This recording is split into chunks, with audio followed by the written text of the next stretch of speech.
Hello दोस्तों, कैसे हो आप सभी। उम्मीद है आप सभी एकदम मस्त होगे, एकदम अच्छे होगे। हमारी पढ़ाई कंटिन्यू चल रही होगी और हमारी पढ़ाई अच्छी चल रही होगी। जैसा कि आप सभी को पता है कि हम लोग एनसीईआरटी पढ़ रहे हैं, हिस्ट्री की पढ़ रहे हैं और आज हम चैप्टर सातवां चैप्टर पढ़ेंगे। पिछले 6 चैप्टर हमने कंप्लीट कर दिया है और अगर आपने नहीं देखा है तो आप जाकर प्लीज़ देखिए। आज हम 7वें चैप्टर की बात करेंगे। क्या है 7वें चैप्टर में। अभी अगर आप इस चैनल पर नए हैं तो अभी इस चैनल को सब्सक्राइब कर लीजिए, क्योंकि ये चैनल आगे चल के और भी चीज़ें देने वाला है जो कि आपको आपके एग्ज़ाम के लिए जिसकी नीड है। चैनल का नाम आपको पता ही है, समय पथ।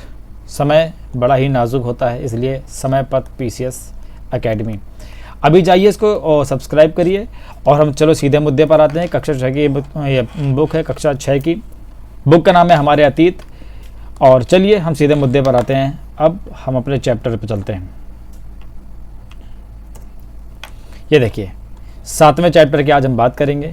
क्या है इस चैप्टर में, क्या कुछ हमें पढ़ना है और इस चैप्टर से क्या क्या ऐसी ज़रूरी चीज़ें हैं जो हमारे एग्ज़ाम्स में आ सकती हैं। तो चलिए शुरू करते हैं। 7वां चैप्टर, चैप्टर का नाम है अशोक एक अनोखा सम्राट जिसने युद्ध का त्याग किया था। अशोक के बारे में हमें जानना है। ये बच्ची की फ़ोटो देखो, बच्ची का नाम है रोशन। ये देखिए, मैं एनसीईआरटी लाइन बाय लाइन क्यों पढ़ाता हूँ, मैं हर वीडियो में बताने की कोशिश करता हूँ कि लाइन बाय लाइन मैं इसलिए पढ़ाता हूँ। चाहूँ तो उसके शॉर्ट्स नोट्स में मैं पढ़ा सकता हूँ, शॉर्टकट में मैं पढ़ा सकता हूँ, लेकिन मैं लाइन बाय लाइन इसलिए पढ़ाता हूँ ताकि आपके पास अगर बुक है भी, उसको पढ़ नहीं पा रहे हैं या किसी भी कारणवश से आपके पास बुक नहीं है, तो आप ये परेशान मत हो कि हो सकता है एनसीईआरटी की बुक में कुछ और भी लिखा होगा, हो सकता है इन्होंने कुछ काट छाट के पढ़ाया होगा। इसलिए मैं लाइन बाय लाइन पढ़ाने की कोशिश करता हूँ और उनको अच्छे से समझाऊंगा ताकि आप बेफिक्र होके चीज़ों को अच्छी तरीके से पकड़ने की कोशिश करें। जन्मदिन पर रोशन को दादाजी से कड़क नोट मिले। हमें जो नोट मिलते हैं ना कड़क, उसने उन्हें अपने हाथ में दबा रखा था। उसे एक नया सीडी खरीदने का बहुत मन था। सीडी यानी पहले जो कैसेट लगा के मूवीज़ देखी जाती थी ना, उसकी बात कर रहे हैं। लेकिन साथ ही वह बिल्कुल नए कड़क नोटों को देखना और छूकर महसूस करना चाहती थी। तभी उसने पाया कि सभी नोटों में दाहिनी तरफ गांधी जी का मुस्कुराता चेहरा बना हुआ था। नोट में बने होते हैं ना गांधी जी, और बाईं तरफ छोटे छोटे शेर चित्रित थे।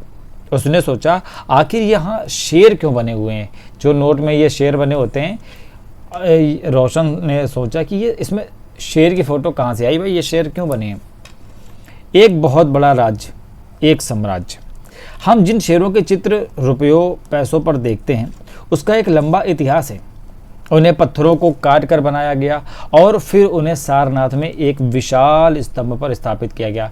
बता रहा है कि जो नोट पर हम चित्र देखते हैं ना शेर की, ये यूं ही नहीं उठा के लगा दी गई है, इसका एक इतिहास है। इतिहास क्या है, ये सारनाथ पर पिछले चैप्टर में हमने बताया था। सारनाथ क्या है, सारनाथ में गौतम बुद्ध ने अपना पहला उपदेश दिया था। यहीं सारनाथ पर एक स्तंभ बनाया गया। उस विशाल स्तंभ की ये फोटो है। इस स्तंभ को क्या कहते हैं, बने रहो, अभी हम बताएंगे आगे। इतिहास के महानतम राजाओं में से एक अशोक, इसके निर्देश पर इसके कई ऐसे स्तंभों और पत्थरों पर अभिलेख उत्कीर्ण किए गए। इसके पहले कि हम यह जानें कि इन अभिलेखों में क्या लिखा है, यह समझने की कोशिश करें कि उनके राज्य को साम्राज्य क्यों नहीं कहा जाता। मतलब कह रहा है कि हम ये जानने की कोशिश करें कि उसके जो अशोक का राज्य है उसको साम्राज्य क्यों नहीं कहा जाता। और ये जो अभिलेख उत्कीर्ण किए गए हैं, इसके पहले कि हम ये जानें कि अभिलेख पर क्या लिखा है, हमें ये पता करना है कि अशोक के निर्देश पर, अशोक ने जो आदेश दिए उस पर कितने ऐसे पत्थर और स्तंभ हैं जिस पर हमने ये उत्कीर्ण करवाए अभिलेख। अशोक जिस साम्राज्य पर शासन करते थे उसकी स्थापना उनके दादा चंद्रगुप्त मौर्य ने लगभग 2300 साल पहले की थी। कह रहा है कि अशोक के राज्य को, जो साम्राज्य हम लोग कहते हैं ना, अशोक के राज्य को साम्राज्य क्यों कहते हैं, और जो ये साम्राज्य था जिस पर ये अशोक शासन करते थे उसकी जो स्थापना है उसके दादा चंद्रगुप्त मौर्य ने की थी, अशोक ने नहीं की थी। और कब की थी, 2300 साल पहले। अब के 2300 साल पहले चाणक्य या कौटिल्य नाम के एक बुद्धिमान व्यक्ति चंद्रगुप्त की सहायता से, ये जो चाणक्य या कौटिल्य नाम के एक बुद्धिमान व्यक्ति थे, इन्होंने चंद्रगुप्त मौर्य की सहायता की थी और चंद्रगुप्त मौर्य ने इस मौर्य वंश की स्थापना कर दी थी। चाणक्य के कई विचार हमें अर्थशास्त्र नाम की किताब में मिलते हैं। ठीक, यही कौटिल्य, चाणक्य जो चाणक्य थे इनको ही कौटिल्य कहते हैं। और ये आपके एग्जाम्स के लिए ज़रूरी है, ये पूछता भी है कि कौटिल्य ने क्या लिखा। इन्होंने अर्थशास्त्र के नाम की एक बुक लिखी थी। ठीक है, अर्थशास्त्र नाम की बुक लिखी थी। वंश, जब एक ही परिवार के कई सदस्य एक के बाद एक राजा बनते हैं तो उन्हें एक ही वंश का कहा जाता है। जब एक ही परिवार, मान लीजिए ये पिता हैं, दादू हैं, इसी परिवार के फिर इसका बेटा बना, फिर इसका बेटा बना, तो ऐसे ऐसे करके आगे के जो पीढ़ियां बनती चली जाती है ना, ये बोला जाता है ये वंश। मौर्य वंश में 3 महत्वपूर्ण राजा हुए, चंद्रगुप्त, उसका बेटा बिंदुसार और बिंदुसार का बेटा अशोक। ठीक, ये महान शासकों में गिने जाते हैं। शासक और भी हुए। साम्राज्य में बहुत से नगर थे। जो मौर्य साम्राज्य था उसमें बहुत से नगर थे। मानचित्र में उन्हें काले बिंदुओं से दिखाया गया है। चलो मानचित्र में कहाँ दिखाया गया काले बिंदुओं से? ये अशोक। मौर्य साम्राज्य उस युग के प्रमुख नगर और अभिलेखों की प्राप्ति स्थल। ये पाटलिपुत्र दिख रहा है, ये पाटलिपुत्र, ये तक्षशिला, इसमें साफ नहीं है, तक्षशिला। ये उज्जैन। ठीक है, ये महान नगरों में से एक थे। इसमें साम्राज्य की राजधानी पाटलिपुत्र, उज्जैन और तक्षशिला जैसे नगर प्रमुख है। अभी दिखाया ना मैंने। दूसरी तरफ उज्जैन उत्तरी भारत से दक्षिणी भारत जाने वाले रास्ते में पड़ता था। शायद नगरों में व्यापारी, सरकारी अधिकारी और शिल्पकार रहा करते थे। ठीक, साम्राज्य के बहुत बड़े क्षेत्र में किसानों और पशुपालकों के गांव बसे हुए थे। साम्राज्य के बहुत बड़े क्षेत्र में कह रहा है कि वहां पर किसान और पशुपालक रहा करते थे। मध्य भारत जैसे इलाकों में ज़्यादातर हिस्सा जो था जंगलों से भरा हुआ था। मध्य भारत यानी समझे, मध्य भारत का, अब ये भारत है, अब मध्य का समझ लो, मध्य भारत का ज़्यादातर इलाका ये जंगलों से भरा हुआ था। ठीक, वहाँ पर लोग, जब जंगल है तो फल फूल का संग्रह करेंगे और जानवरों का शिकार करके अपनी जीविका चलाते थे। साम्राज्य के अलग अलग इलाकों में लोग जो थे वो भिन्न भिन्न भाषाएं बोलते थे। वे लोग शायद अलग अलग प्रकार का भोजन करते थे और यहाँ तक कि अलग अलग किस्म की पोशाक भी पहनते थे। मतलब ये कह रहा है कि जो मौर्य साम्राज्य था उस साम्राज्य में अलग अलग इलाकों में लोग अलग अलग तरीके के थे। ऐसा नहीं था कि एक ही तरीके। आज भी आपने देखा होगा आपके स्टेट में, आपके देश में अलग अलग कोनों पे अलग अलग तरीके के लोग, अलग अलग तरीके की भाषाएं, अलग अलग तरीके के पहनावे। पहले भी ऐसा ही था। जिन जगह पर अशोक के शिलालेख मिले हैं उन्हें लाल बिंदुओं से दिखाया गया है। ये सारे इलाके साम्राज्य के भीतर थे। उन देशों के नाम बताओ जहां अशोक के अभिलेख मिले हैं। भारत में कौन से राज्य मौर्य साम्राज्य के बाहर थे? तो वो जो लाल बिंदुओं से, ये लाल कंधार, ये मानसेरा, कलसी, टोपरा, मेरठ, रामपुरवा, ये सब जितने हैं ना, आपको साफ दिख नहीं रहा है, आगे कोई बात नहीं, दूसरे में दिख जाएगा। ये गिरनार, सोपारा, ये सब है ना, ये राघोदी, ब्रह्मगिरी, ये धौली जोगढ़, ये सब क्या है?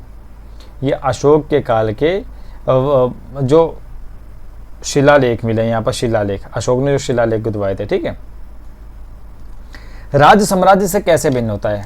अभी ऊपर कहा था ना कि अशोक के जो राज्य था उसको साम्राज्य क्यों कहते हैं। अब कह रहा है कि बता रहा है कि राज्य जो होता है साम्राज्य से कैसे भिन्न होता है। ठीक है, चूंकि साम्राज्य राज्यों से बड़े होते हैं और उनकी रक्षा के लिए बड़ी सेनाओं की जरूरत होती है। जाहिर सी बात है, जब ये राज्यों से बड़े हैं साम्राज्य, तो इसकी रक्षा के लिए बड़ी सेना भी चाहिए। इसमें तो कोई दोहराई भी नहीं है। ठीक है, इसलिए सम्राटों को राजाओं की तुलना में ज़्यादा संसाधनों की ज़रूरत होती थी। अब जब बड़ी सेना बनानी है तो पेमेंट ज़्यादा करनी होगी, उनको टैक्स ज़्यादा वसूलना पड़ेगा, तो ज़्यादा संसाधन चाहिए उनको।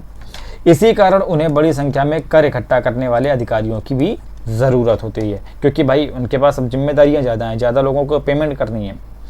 साम्राज्य का प्रशासन, चूँकि मौर्य साम्राज्य बहुत बड़ा था, इसलिए अलग अलग हिस्सों पर अलग अलग ढंग से शासन किया जाता था। अब मौर्य साम्राज्य छोटा नहीं था, मौर्य साम्राज्य बहुत बड़ा था। इसलिए जो मौर्य साम्राज्य था उसमें अलग अलग हिस्सों पर, ठीक है, अलग अलग ढंग से शासन किया जाता था। मतलब कि ऐसा किया जाता है कि वहाँ के जो लोग हैं उनको ये ना लगे कि अरे ये शासन ऐसे कर रहे हैं जैसे हम तो इनके अपने है ही नहीं। पाटलिपुत्र और इसके आसपास के इलाकों पर सम्राट का सीधा नियंत्रण हुआ करता था। ऊपर देखो,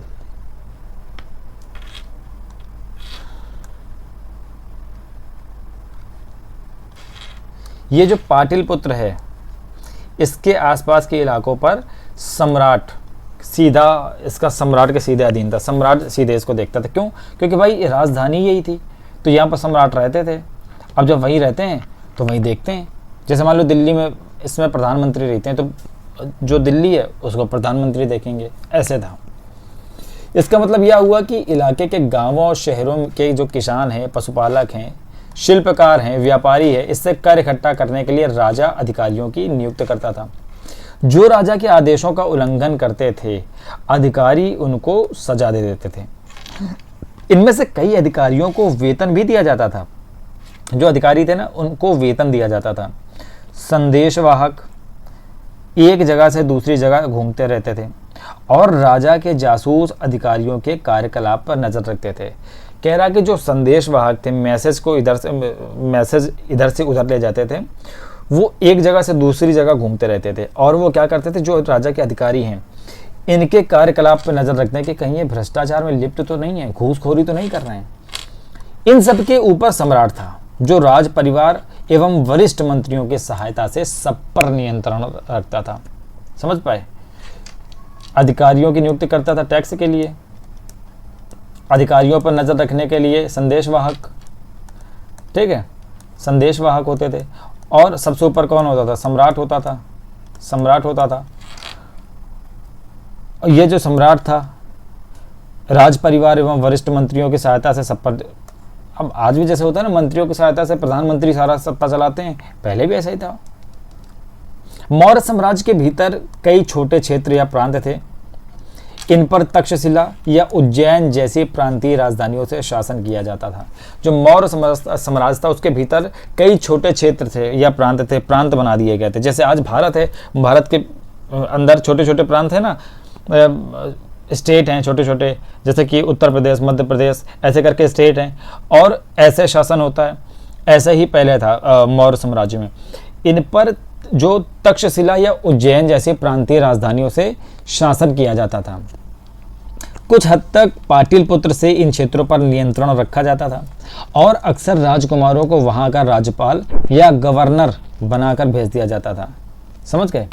जहां पर नियंत्रण रखा जाता था वहां का जो राज्यपाल है राजकुमार बना दिए जाते थे, राजकुमार, ताकि राजकुमार वहां पर चीज़ों को नियंत्रित रख सके। लेकिन एक ऐसा भी लगता है कि इन जगहों पर स्थानीय परंपराओं और नियमों को ही माना जाता था। मतलब कह रहा है कि जो ये साम्राज्य हो गया, साम्राज्य के अगर इस हिस्से पर शासन कर रहे हैं तो इस हिस्से पर शासन इसी हिस्से की संस्कृति के आधार पर करेंगे, स्थानीय परंपराओं के आधार पर करेंगे। समझ गए? प्रादेशिक केंद्रों के बीच विस्तृत क्षेत्र थे। इनके इलाकों में मौर्य शासक सिर्फ मार्गों और नदियों पर नियंत्रण रखने की कोशिश करते थे। कह रहा जो प्रादेशिक केंद्र थे इसके बीच बीच विस्तृत क्षेत्र थे, विस्तृत, और इनके इलाकों में जो मौर्य शासक थे वो सिर्फ रास्ते में यानी मार्गों पर और नदियों पर अपना कंट्रोल रखने की कोशिश करते थे। ठीक, जो कि आवागमन के लिए महत्वपूर्ण थे, यानी नदियों से भी और जो सड़कें बनी थी इन दोनों से ही आवागमन होता था। ठीक है, यहाँ से उन्हें जो भी संसाधन कर और भेंट के रूप में मिलते थे उसे इकट्ठा कर लिया जाता था। संसाधन कह रहा कि यहाँ से उनको जो भी टैक्स या गिफ्ट वगैरह मिलते थे उसको इकट्ठा कर लिया जाता था। उदाहरण के लिए अर्थशास्त्र, अर्थशास्त्र किसने लिखी है? कौटिल्य ने लिखी है। ठीक है, जिसने चंद्रगुप्त मौर्य के जरिए मौर्य साम्राज्य की स्थापना करी। ठीक, अर्थशास्त्र में यह लिखा है कि उत्तर पश्चिम कंबल के लिए जो उत्तर पश्चिम का इलाका है कंबल के लिए, और दक्षिण भारत जो है सोने और कीमती पत्थरों के लिए प्रसिद्ध था। संभव है कि संसाधन नजराने के रूप में इकट्ठे किए जाते थे। वो कह रहा है कि जो भारत है, ठीक है, कह रहा है अशोक के साम्राज्य में या मौर्य साम्राज्य में जो कंबल है वो उत्तर पश्चिम, इधर उत्तर पश्चिम क्षेत्र से आते थे, सोना और कीमती पत्थर इधर साउथ से आते थे। ठीक, नजराना क्या होता है? नजराना जहाँ जो टैक्स होता है नियमित ढंग से इकट्ठे किए जाते थे, वही नजराना जो अनियमित रूप से जब भी संभव हो इकट्ठा किया जाता था। ऐसे नजराने विविध पदार्थों के लिए रूप में प्रायः ऐसे लोगों से लिए जाते थे जो स्वेच्छा से इसे देते थे। मतलब जो कह रहा है टैक्स जो होता है, टैक्स तो भाई आपको रेगुलर बेसिस पे होगा, ठीक है, सालाना। ठीक, वही जो नजराना होता था, नजराना में क्या होता था, ये अनियमित होता था, कभी भी अनियमित होता था। जब भी संभव हो इसको कलेक्ट करो, इकट्ठा करो, और विविध पदार्थों के रूप में प्रायः ऐसे लोगों से लिए जाते थे जो स्वेच्छा से देते थे कि भाई मेरा मन है राजा साहब को नजराना देने का। कैसे दोगे? कुछ भी दे दिया नजराने में, कुछ भी। राजधानी में सम्राट मेगस्थनीज चंद्रगुप्त के दरबार में पश्चिम एशिया के यूनानी राजा सेल्यूकस निकेटर का राजदूत था। मेगस्थनीज किसका राजदूत था? पश्चिम एशिया के यूनानी राजा सेल्यूकस निकेटर का। मेगस्थनीज ने जो कुछ देखा उसका विवरण नीचे दिया गया है। ठीक है, यहां हम उसके विवरण का एक अंश दे रहे हैं। सम्राट का जनता के सामने आने के अवसरों पर शोभा यात्रा के रूप में जश्न मनाया जाता है। ये कौन बोल रहे हैं? मेगस्थनीज बोल रहे हैं। ठीक, मौर्य साम्राज्य के टाइम। ठीक है, मौर्य साम्राज्य आप सीधे बोल सकते हो चंद्रगुप्त के दरबार में थे वो, चंद्रगुप्त मौर्य। ठीक है, वो चंद्रगुप्त मौर्य के दरबार के बारे में बता रहे हैं कि जब जनता के सामने सम्राट का शोभा यात्रा, जो सम्राट आते थे तो ऐसे जश्न मनाया जाता था जैसे उनकी शोभा यात्रा निकल रही है। उन्हें एक सोने की पालकी में ले जाया जाता था। उनके जो अंग रक्षक थे, बॉडीगार्ड थे, सोने और चांदी से अलंकृत हाथियों पर सवार रहते थे। कुछ अंगरक्षक पेड़ों को लेकर के चलते हैं, पेड़ों को लेकर के अंगरक्षक चल रहे हैं। इन पेड़ों पर प्रशिक्षित तोतों का एक झुंड रहता था। समझो, बॉडीगार्ड्स हैं, ये पेड़ लेके चल रहे हैं, इन पेड़ों पर तोते बैठे हैं। वो तोते कैसे हैं? प्रशिक्षित हैं, यानी कि एकदम उनको ट्रेनिंग दे रखी गई है, जो सम्राट के सिर के चारों तरफ चक्कर लगाता रहता है। राजा सामान्यतः हथियारबंद महिलाओं से घिरे रहते थे। हथियारबंद महिलाओं से वे हमेशा इस बात से डरे रहते हैं कि कोई उनकी हत्या करने की कोशिश ना कर दे।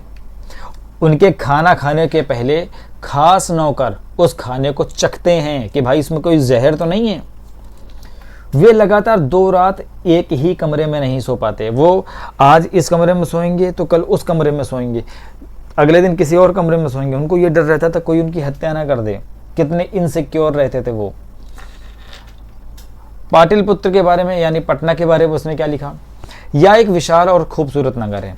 यहाँ एक विशाल प्राचीर से घिरा है। विशाल प्राचीर यानी दीवार से, बड़ी दीवार से घिरा हुआ है, जिसमें 570 बुर्ज और 64 द्वार हैं। 2 या 3 मंजिल वाले घर हैं। लकड़ी और कच्ची ईंटों से बने हुए घर हैं। राजा का महल भी काठ यानी लकड़ी से बना हुआ है, जिसे पत्थर की नक्काशी से अलंकृत किया गया है।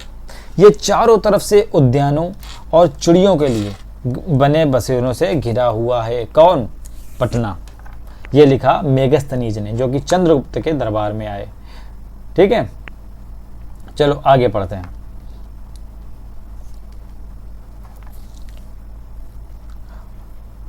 आगे हम जो ये बात बता रहे थे कि मौर्य के काल में प्रशासन में, वहाँ पर प्रशासन कैसे चलता था, उसमें अंत में जंगल वाले इलाके आते थे। हमने सारी चीज़ें अभी ऊपर ये बताई, जोड़ दें ताकि आपको ऐसा ना लगे कि कहीं से भी कुछ भी आ गया। ठीक है, ये आवागमन के लिए कैसे किया जाता था। अर्थशास्त्र में लिखा है कि उत्तर पश्चिम से कंबल के लिए और दक्षिण भारत सोने और कीमती पत्थरों के लिए जाना जाता था। ठीक, कह रहा है कि और अंत में जंगल वाले जो इलाके आते थे ना, वहाँ रहने वाले लोग काफ़ी हद तक स्वतंत्र होते थे। जो जंगल में लोग रहते थे काफ़ी हद तक स्वतंत्र होते थे। उन पर किसी का नियम कानून बहुत कम चलता था।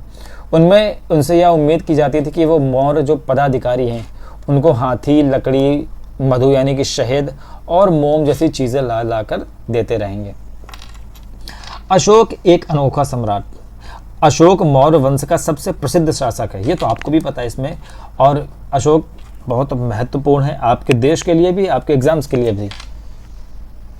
वो ऐसे पहले शासक थे जिन्होंने अभिलेखों के द्वारा, अभिलेख क्या होते हैं ये आपको हमने बताया है, जनता तक अपने संदेश पहुंचाने की कोशिश करते थे। ठीक, अशोक के ज़्यादातर जो अभिलेख हैं प्राकृत भाषा में लिखी हैं और ब्राह्मी लिपि में। प्राकृत भाषा में बुद्ध ने और महावीर ने, क्या इन्होंने उपदेश भी इसी भाषा में दिया है? याद करो। कलिंग युद्ध का वर्णन करता हुआ अशोक का अभिलेख, ये एक अशोक का अभिलेख में बातें जो लिखी थी वो यहाँ पर लिखी गई है। क्या बातें लिखी हैं? अपने एक अभिलेख में अशोक ने यह बात कही, राजा बनने के 8 साल बाद मैंने कलिंग की विजय करी। लगभग 1.5 लाख लोग बंदी बना लिए गए, 1 लाख से भी ज़्यादा लोग मार दिए गए। मुझे इस पर अपार दुख हुआ। क्यों? पहली बात, कलिंग है कहाँ ये देखो, क्योंकि बिना लोकेशन के आप तो हवाई फायर कर रहे हो, किसको लग रही है किसको नहीं लग रही है भगवान जाने, है ना। ये देखो कलिंग दिख रही है, यही है कलिंग, उड़ीसा। चलो आ जाओ अपने मुद्दे पर।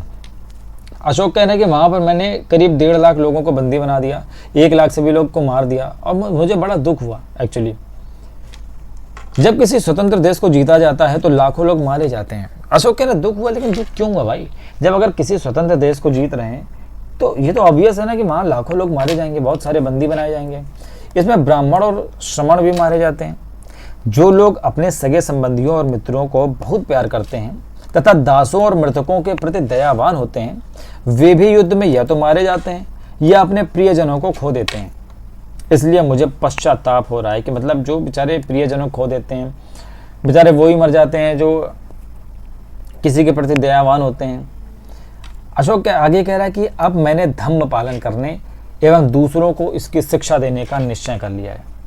मैं मानता हूं कि धम्म के माध्यम से लोगों का दिल जीतना बलपूर्वक विजय से ज़्यादा अच्छा है। अशोक कह रहे हैं कि प्यार से, सद्भावना से, धम्म के माध्यम से लोगों को दिल जीतना आसान है, लेकिन जिद करके, लोगों के परेशान करके फोर्सफुली किसी को जीत पाना बहुत मुश्किल होता है। मैं यह अभिलेख भविष्य के लिए एक संदेश के रूप में इसलिए उत्कीर्ण करा रहा हूँ कि मेरे बाद मेरे बेटे और पोते भी युद्ध ना करें। ये किसने कहा? अशोक ने। इसके बदले उन्हें यह सोचना चाहिए कि धम्म को कैसे बढ़ाया जाए। कलिंग की लड़ाई से युद्ध को लेकर अशोक के विचारों में कैसे परिवर्तन हुआ, ये आपके लिए क्वेश्चन है कि जो कलिंग की लड़ाई हुई उस युद्ध को लेकर के अशोक के विचार अचानक से कैसे बदल गए। अच्छा, धम्म क्या है? धम्म एक संस्कृत का शब्द है जिसका जो धर्म हम लोग कहते हैं धर्म, इसका प्राकृत रूप है जो कि आम बोलचाल में उस समय बोली जाती थी। ठीक, अशोक का कलिंग युद्ध। कलिंग तटवर्ती उड़ीसा का प्राचीन नाम है, हमने भी दिखाया ना उड़ीसा के पास। अशोक ने कलिंग को जीतने के लिए एक युद्ध लड़ा, लेकिन युद्ध जनित जो हिंसा थी, मारधाड़ थी और खून खराबा था, उसे देखकर युद्ध से वितृष्णा हो गई, मतलब इसका हेट हो गई अशोक को। उन्होंने निर्णय लिया कि वे भविष्य में कभी युद्ध नहीं करेंगे। अशोक ने सोच लिया कि भाई इतना खून खराबा, अब हमसे ना होगा आगे कभी युद्ध। छक गए, हो गया अशोक का। अशोक का धम्म क्या कहता था? अशोक का धम्म, जिसके हम धर्म बोलते हैं ना, अशोक का धम्म क्या था जिसका पालन करने की अशोक बात कर रहे थे? अशोक के धम्म में किसी देवता की पूजा अथवा किसी कर्मकांड की आवश्यकता नहीं थी। समझो, उन्हें लगता था कि जैसे पिता अपने बच्चों को अच्छे व्यवहार की शिक्षा देते हैं, वैसे ही उनका कर्तव्य था कि प्रजा को निर्देश दें। वे बुद्ध के उपदेशों से भी प्रेरित हुए थे। मतलब अशोक का धम्म ये नहीं था कि पूजा करना, आराधना करना। वो ये कहते थे कि मेरा धम्म का मतलब है कि मेरी जो प्रजा है वो मेरे संतान की तरह होनी चाहिए, और मेरी यह कर्तव्य है कि मैं अपनी प्रजा को ये निर्देश दूं, मतलब अच्छे व्यवहार करें, वो एक दूसरे से हम अच्छे व्यवहार करें, एक दूसरे के प्रति सद्भावना रखें, उचित आदर सम्मान रखें, अपने बच्चों को अच्छे व्यवहार की शिक्षा दें। ये अशोक कुछ हद तक, मतलब अशोक कुछ हद तक क्या, बुद्ध के उपदेशों से भी प्रेरित हुए थे। ठीक है, ये क्या है? ये एक मूर्ति है जो कि उत्कृष्ट पॉलिश वाले पत्थर की इस मूर्ति को देखो। ये बिहार के रामपुरवा में मिले एक मौर्यकालीन स्तंभ का हिस्सा है। अभी इसे राष्ट्रपति भवन में रखा गया है। ठीक है, अच्छा इसमें आ जाओ, आगे आओ। ऐसी अनेक समस्याएं थी जिसके लिए उनमें संवेदना थी। उनके साम्राज्य में अलग अलग धर्मों को मानने वाले लोग थे, यानी कह रहे अशोक के काल में अलग अलग धर्मों को भी मानने वाले लोग थे, और इससे कई बार टकराव पैदा हो जाता था। जानवरों की बलि चढ़ाई जाती थी। दासों और नौकर के साथ क्रूर व्यवहार किया जाता था। इसके अलावा परिवार में व पड़ोसियों के बीच भी झगड़े होते थे। समझे, परिवार में भी झगड़े होते थे, पड़ोसियों के बीच झगड़े होते थे, नौकरों के साथ क्रूर व्यवहार भी होता था। अशोक ने यह महसूस किया कि इन समस्याओं का निदान उनका कर्तव्य है, यानी सभी अगर अपने अपने कर्तव्य का पालन करें तो कभी कोई दिक्कत ना हो। इसलिए उन्होंने धम्म महामात्य नाम के अधिकारियों की नियुक्ति की, जो जगह जगह जाकर के धम्म की शिक्षा देते थे। समझे, किसकी नियुक्ति करी? धम्म महामात्य। ये क्या करते थे? ये जगह जगह जाते थे, अच्छी शिक्षाएं देते थे। इसके अतिरिक्त अशोक ने अपने संदेश कई स्थानों पर शिलाओं और स्तंभों पर गुदवा दिए। अधिकारियों को यह निर्देश दिया गया कि वे राजा के संदेश को उन लोगों को पढ़कर सुनाएं जो लोग पढ़ नहीं सकते। मतलब अशोक ने क्या किया कि अपने संदेश, अपने अच्छे विचार स्तंभों पर गुदवाए और शिलाओं पर, यानी कि पत्थर पर गुदवा दिए, और अधिकारियों से बोला कि आप एक काम करो, इसको पढ़ पढ़ के जनता को सुनाओ, उसको जो जनता पढ़ नहीं सकती। सिखाना तो सबको है ना अच्छी चीज़ें। सोचो, तब टेलीग्राम, व्हाट्सएप ये सब कुछ नहीं था, लेकिन जो चीज़ था उसका बेहतर उपयोग करके लोगों की भलाई के बारे में सोचा।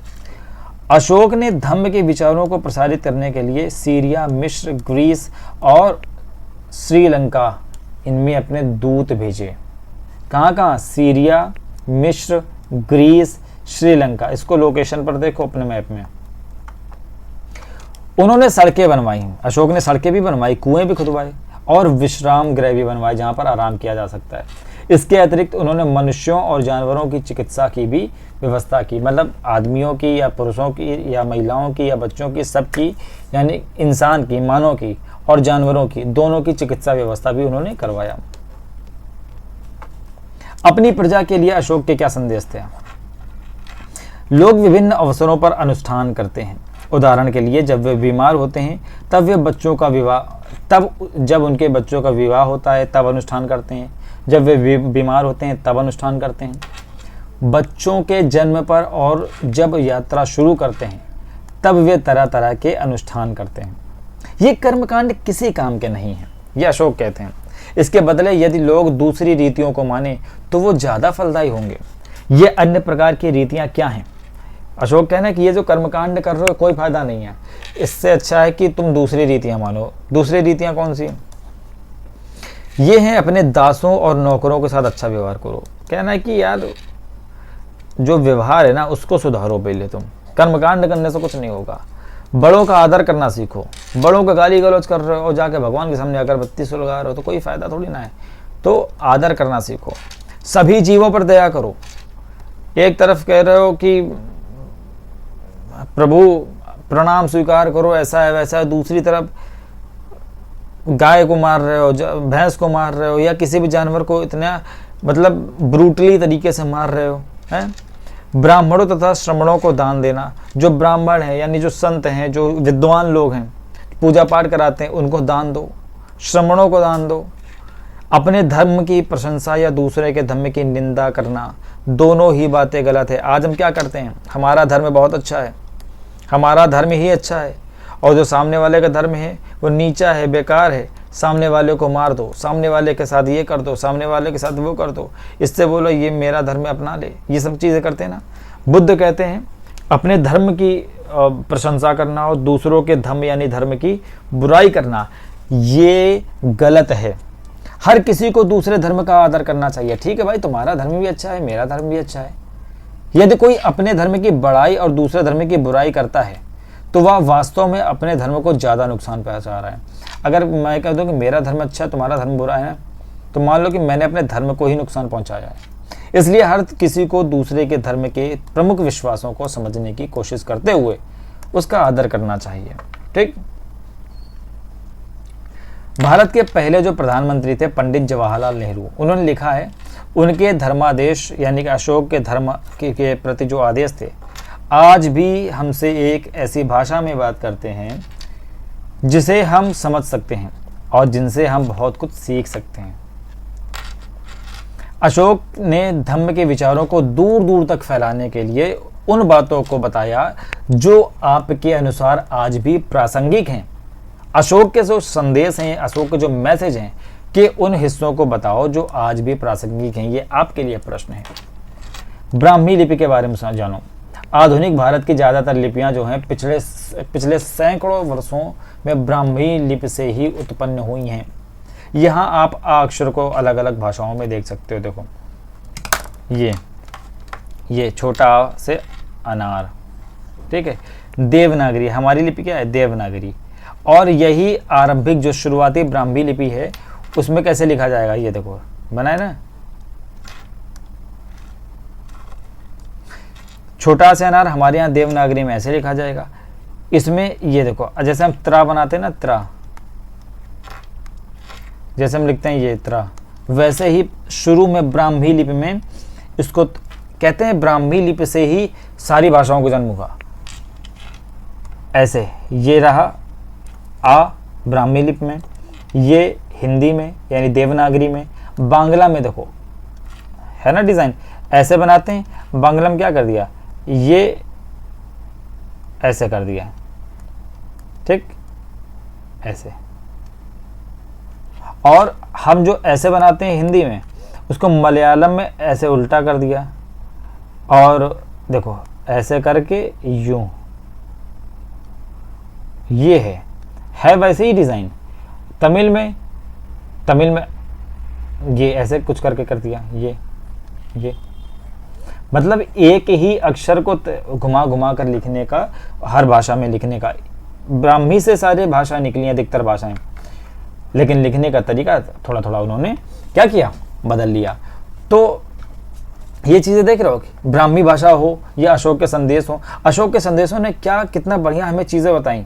क्या बताई कि हमें दूसरों के प्रति आदर रखना है, दूसरों के प्रति सम्मान रखना है, प्रजा को अपनी संतान के रूप में देखना है, और जो हमारी प्रजा है वो भी ये करे कि अपने बच्चों को अच्छे व्यवहार की शिक्षा दे। आज भी हमारे लिए ये प्रासंगिक है, आज भी हमें ये चीज़ सोचनी चाहिए। चलो अन्यत्र में आ जाते हैं। मौर्य साम्राज्य के उभरने से थोड़ा पहले, 2400 वर्ष पहले, चीन के सम्राटों ने चीन की दीवार का निर्माण शुरू किया। चीन की दीवार आपने सुना होगा ना, चाइना की दीवार, चाइना की दीवार। कब शुरू किया? मौर्य साम्राज्य के पहले। इसे बनाने का उद्देश्य क्या था? उत्तरी सीमा की पशुपालक लोगों से रक्षा करना। जो चाइना है, चाइना की उत्तरी सीमा की रक्षा करना। अगले 2000 वर्ष तक इस दीवार का निर्माण कार्य चलता रहा। सोचो 2-4-10 साल नहीं चला, इस निर्माण को 2000 साल तक बनाया गया, क्योंकि साम्राज्य की सीमाएं बदलती रहीं।